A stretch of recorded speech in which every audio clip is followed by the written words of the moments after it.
Arizona basketball is looking to exercise some of the demons against the Wisconsin Badgers and continue to maintain that hold on that number one overall ranking. All that and more on Locked On Wildcats. You are Locked On Wildcats, your daily podcast on the Arizona Wildcats, part of the Locked On Podcast Network, your team every day.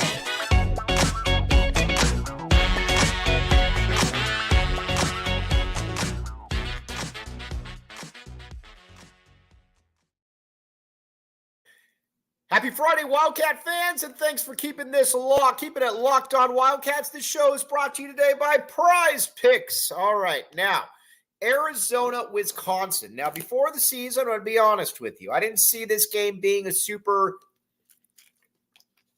close game, mainly because I didn't think that Wisconsin was very good. But as generally is the case, I was wrong.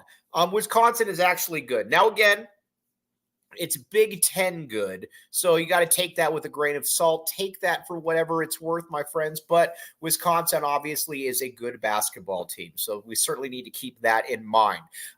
You can look at games against Marquette, which Marquette is one of the better teams in the country.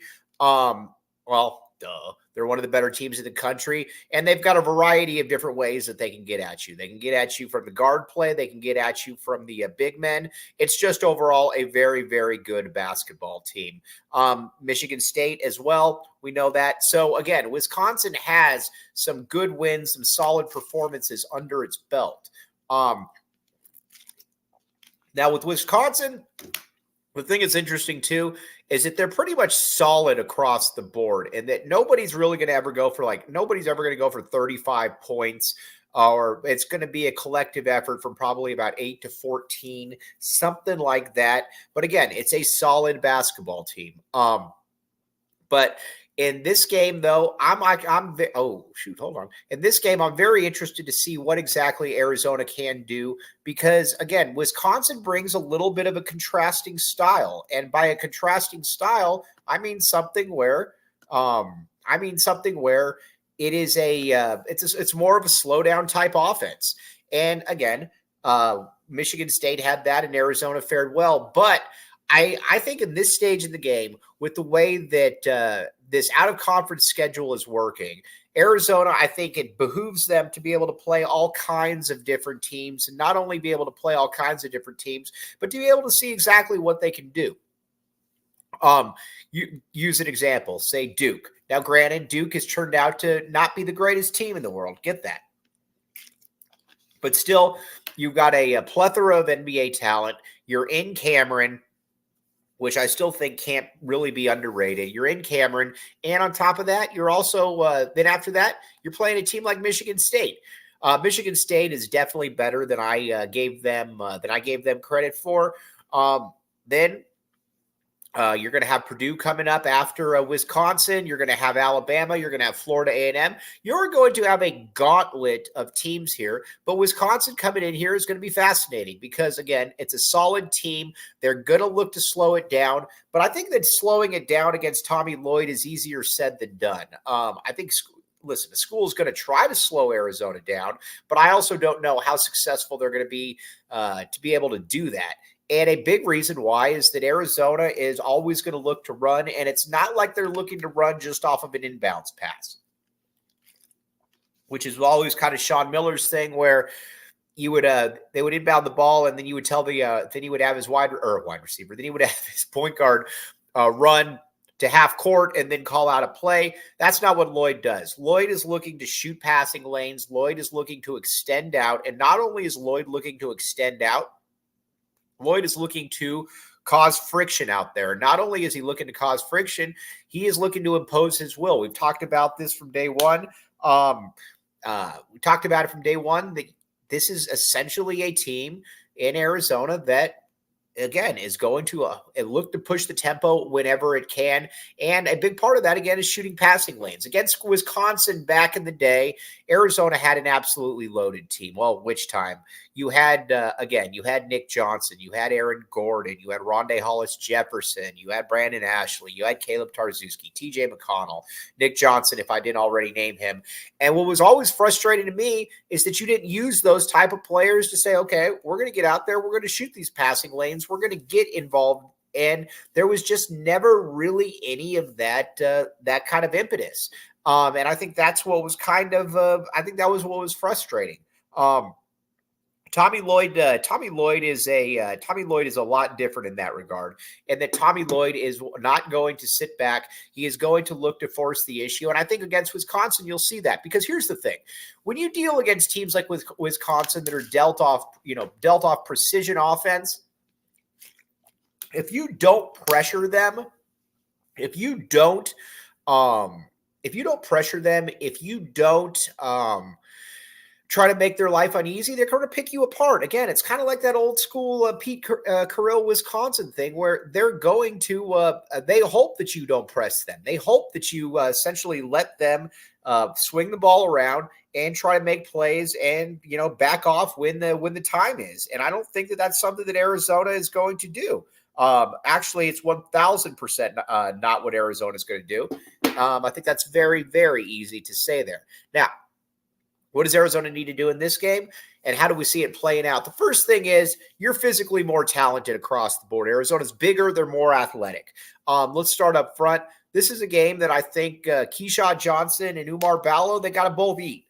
Keyshawn Johnson obviously is a very, very good basketball player, and against teams like Wisconsin, this is exactly where I think he should thrive, because again, there's a lot he's got an innate ability to be able to defend, also be able to switch out, guard a variety of different positions, and not only be able to guard a variety of different positions, but he's going to be more athletic than everybody he goes against. I mean, again, when you're dealing with Wisconsin, you're dealing with some more plotters, and Keyshawn Johnson, I think, should be able to impose himself. Umar Ballo as well.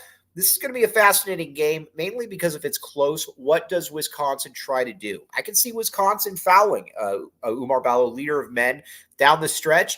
I'm curious to see what he does there, because, again, against Michigan State, he did not want the ball. He did not want those free throws. And, again, I get it. I probably wouldn't want the free throws either if I wasn't going to make those.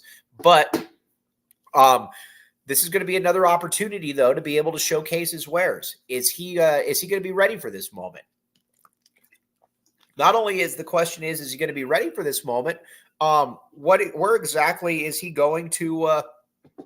How exactly is Tommy Lloyd going to use him out there? If it's close, you're going to keep Umar Ballo, leader of men, in there, or are you going to move him off the ball and move him to the bench and maybe get Mount Crevis some minutes? We're going to talk about Mount Crevis there, what he would do. But Umar, if he's out there, Umar's got to dominate. Tom Izzo talked about how the reason they started fouling him, trying to front him, is because he was so big that they didn't really have any other options. And when you're dealing with a dude that big, that's going to be somewhat of the case, that you're not going to have a ton of options out there. You're going to probably have to end up fouling him. But again, if he's going to be in there down the stretch, you got to be able to make those free throws. And I think Umar Ballo, leader of men, knows just that. Now, what do we need from the perimeter players? We're going to get to that next. But first, PrizePicks. All right. Use code LOCKEDON for a first deposit match up to $100. PrizePicks.com/LockedOnCollege. You will thank me later. When the cool thing about PrizePicks is that if you got a little bit of an idea, you got a little bit of an inkling on something that might be going down with a player, maybe an advantageous matchup, this is where you hop on there and you get involved. And the cool thing about it, too, is that it's fun. Again, it's a little bit kind of like fantasy college sports, where I know a player that is going to be able to do maybe XYZ that maybe some people are a little bit behind the curve on as well. That's where PrizePicks comes in. So again, check it out, prizepicks.com/LockedOnCollege. You will thank me later.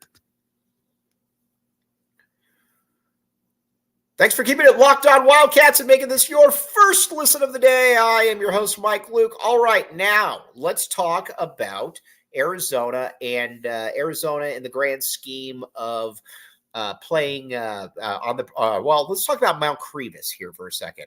I believe that Arizona's got to kind of speed up the progress of Mount Crevis. Again, Mount Crevis is obvious, or Umar Ballo, leader of men, is obviously very, very good. There's no doubt about that. But I do think that what we have with Umar Ballo now is always what he's going to be. I don't see him ever making that next step. And again, there's nothing wrong with that, but I think that's always going to be what he is. He's always going to be kind of a 13-8 type dude who's always going to be a little bit heavy-footed. Again, nothing wrong with that. Mount Crevis, though, feels like by this time next year, the year after, he could be 18-10 and he could be an All-American. I don't need him to be that yet because he's not that. But the one thing about him is that he also knows that he could probably make free throws down the stretch. And again, I don't like giving away that size advantage when you got somebody who's 7'2", when you or 6'11" like Umar Ballo, that I want to be able to leave them out there, but you got to be able to make free throws. And again, that's kind of what I keep coming back to. You got to be able to make free throws. If you can't make free throws, then it's very difficult for me to keep you out there. I would like to see Mount Crevis get some time in this game, and I think that he will probably get some time because he is I think it's a good matchup for him, and I think it's also a little bit of a look towards the future. But again, I'm very curious to see how those big men play down the stretch. Now, on the perimeter, this is where I think it gets really interesting. I look for Tommy Lloyd to extend this out at some point because I can see them playing just kind of your pressure man-to-man defense. But at some point, I think you got to move that. I think you got to move the goalposts out, and I think they're going to do just that. In that,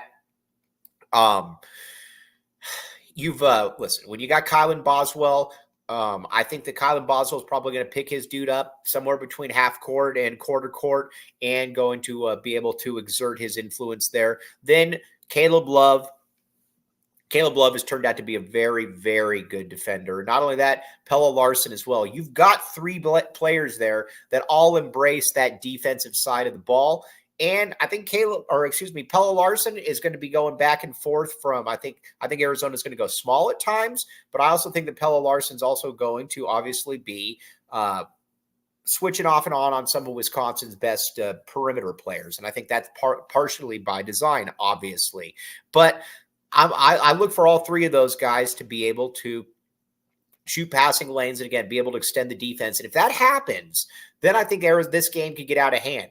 What Arizona doesn't want is a game in the high 50s, the low 60s. What Arizona wants is a game in the 80s and the 90s. Because if it's in the 80s or the 90s, I don't know that as a matter of fact, I'm fairly certain that they do not want that game, Wisconsin. And again, Arizona's got the athletes to be able to push that one. Kylan Boswell, against Michigan State was kind of a no-show in that second half. Offensively, I'd like to see him get back in a little bit of a groove there. Pelle Larsson, just keep doing what Pelle Larsson has been doing. One of the best players in the country at drawing fouls. And not only is he one of the best players in the country at drawing fouls, he has just been that perfect auxiliary player for Arizona all season. I think that's where Arizona should be very, very excited. He's playing into that role. Again, he's never going to be an All-American, but he's playing into the role that I think that so many hope for. And a lot of that is because you have other players around him.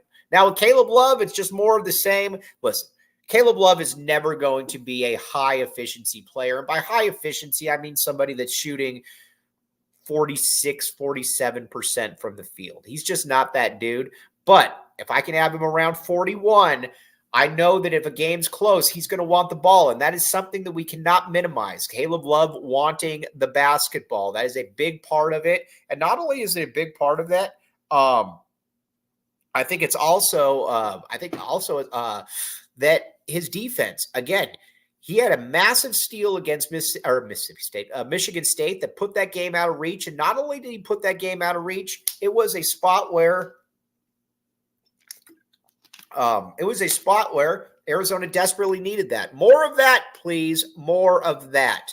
And then off the bench, KJ Lewis, Jaden Bradley, keep doing what you're doing, especially KJ Lewis. Nobody on Wisconsin is like KJ Lewis. Nobody can bring in the energy that KJ Lewis can. And not only can nobody bring in the energy, nobody can just bring in kind of that flair, that fan excitement. If the game is kind of lagging, if it's a little bit behind the curve, KJ Lewis hops in there and he just kind of changes everything. And not only does he change everything, he changes everything immediately. That's what makes him so unique. He's kind of that ultimate energizer bunny that Arizona, that is kind of a little bit of a trump card. And then Jaden Bradley, keep building off what you're doing, Jaden, because again, you really showed out against Michigan State, and last game looked good as well. There's a reason he was a 5-star kid. Keep playing that way. But I expect, like I said, I expect Arizona to win this game by 10 to 12 points. Not only do I expect Arizona to win this game by 10 to 12 points, I think it's going to be fairly close early, but it just feels like Arizona's got a little too much gusto behind it. And it feels like Arizona, quite frankly, is just better. I mean, again, Arizona's the number 1 ranked team in the country. Of course, they're better. But by better, I mean a team that they should be able to exert their influence on. And I think they're going to do exactly that. But that's what we're looking for from all those players. And again, when you got the advantage that they do being at home, that's something that you need to take into account as well. But again, that's what I'm looking for. As far as a prediction, we're going to get you that prediction. Well, you know what? Why don't we get that prediction on the other side? Because I do think there's a lot that we do need to discuss. But first, eBay Motors, my friends. eBay Motors. Okay. The right parts, the right fit, the right prices. eBay guaranteed fit, only available to U.S. customers. Only available to U.S. customers. Check it out. ebaymotors.com. The right part, the right fit, the right prices. Again, cut out the middleman. Way too many times, I think people are reliant on somebody finding them somebody else, saying, well, you know, why don't we just go to so-and-so and they'll get us a deal? No, shop for it yourself. That way, you know, you're not being cheated. eBay Motors is here for you. Again, do all your research and get it off there, because again, that is where eBay Motors really comes into play. Okay, again, cut out the middleman, get ebaymotors.com. Thanks for keeping it locked on Wildcats and making this your first listen of the day. I am your host, Mike Luke. All right, now, I believe Arizona is going to win this game 82-73. I think it's going to be a little bit of a teeter-totter back-and-forth type game. But I do believe in the second half, Arizona is going to hit Wisconsin with one of those runs where Wisconsin really can't do anything about it. And I think that's going to be game. I also don't think that a team like Wisconsin is really built to come back from a big deficit. I think Arizona is going to hit them with that run at some point. Then, again, assuming that happens, then you got to look ahead to the schedule a little bit, because it's obviously interesting. Then you got Purdue up next. Purdue's going to be a fascinating one, essentially a home court game for Purdue. Then you got Florida Atlantic. Then you've got Alabama as well. Those are three. Listen, this is a 4-game stretch where Arizona can really lock up a number 1 seed. I expect Arizona to be a number 1 seed. Big reason why is you already got good wins and the Pac-12 stinks.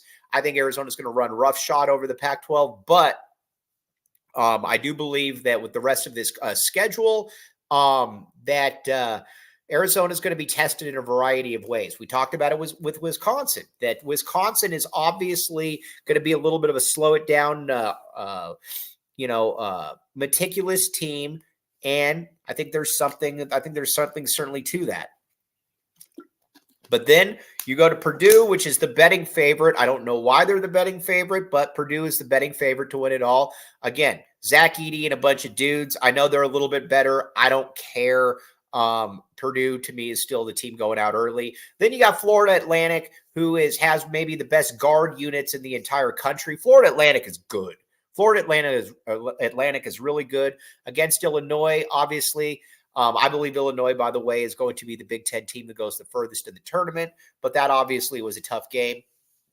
But Illinois also, especially at home, was very, very good. And then you got Alabama, which is just uber athletic. And not only is Alabama uber athletic, it's also a squad where it's going to have some length to it. It's going to have some athleticism. It's going to have some length. That's what I like about this, is that you're going to be facing all kinds of different teams. And as an Arizona fan, that's what I want to see, because again, the Pac-12 is not going to be able to prepare you for that. USC has really good guard play, but again, and while I like Andy Enfield, he's kind of limited as a coach. Oregon, I thought was going to be interesting, but you lost Dante, obviously. You lost Nate Biddle. They're going to be super limited as well. And nobody else in the conference really does anything for me. So that's kind of where we're at with everything. But again, I think that Arizona's going to win. I think Arizona's going to beat Wisconsin, something like, again, 83-72. Feels like a game that for the first half going to be kind of close, and then Arizona's going to hit them with that run. And then after that, assuming Arizona wins, you start looking ahead, because you can really, really start wrapping up and getting that number one seed spoken for. Because again, if you lose to Wisconsin and drop a couple other games, you're not going to have that type of resume to be able to build that one back once conference play hits. Now, again, that'll be a lot different next year in the Big 12, but as we all know, we are not in the Big 12 right now, and that's why I think Arizona's got to be able to bank these wins.